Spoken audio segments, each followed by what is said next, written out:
Ministers including Boris Johnson and Michael Gove are plotting to scrap the Working Time Directive, according to numerous media reports.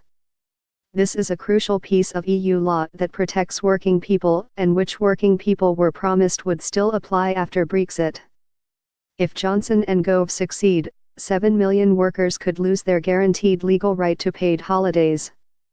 That includes nearly 5 million women and many workers on part-time and zero-hours contracts. Stripped of the laws that restrain them, bad bosses could force their staff to work excessive hours, far above the current limit of 48 hours a week. Lunch and rest breaks would be under threat too, as would health and safety protections for night workers.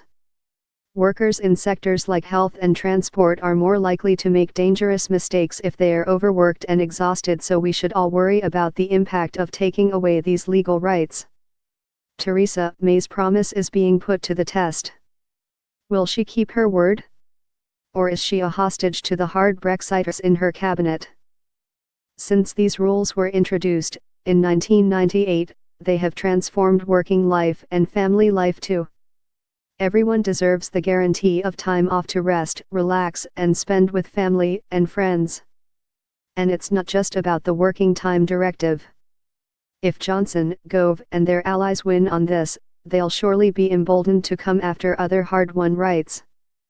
Those secured by the EU include parental leave, time off for family emergencies, equal pay for women and equal rights for part-time, fixed-term and agency workers. During the referendum campaign, Vote Leave promised Britain's workers that their rights from the EU would be safe after Brexit. In the year and a half since, the Prime Minister has repeatedly stressed her desire to protect and extend workers' rights, including in the Conservative manifesto. So Theresa May's promise is now being put to the test. Will she keep her word? Or is she a hostage to the hard Brexiteers in her cabinet?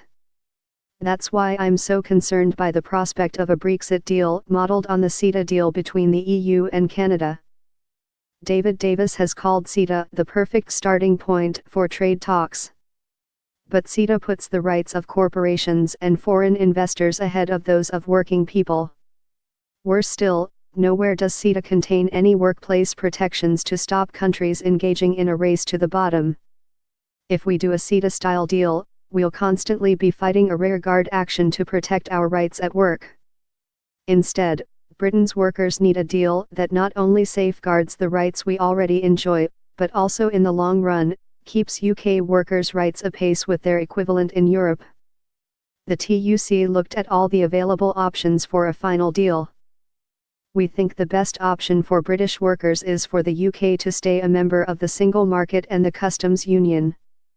That will protect our rights at work for the long term and protect jobs too.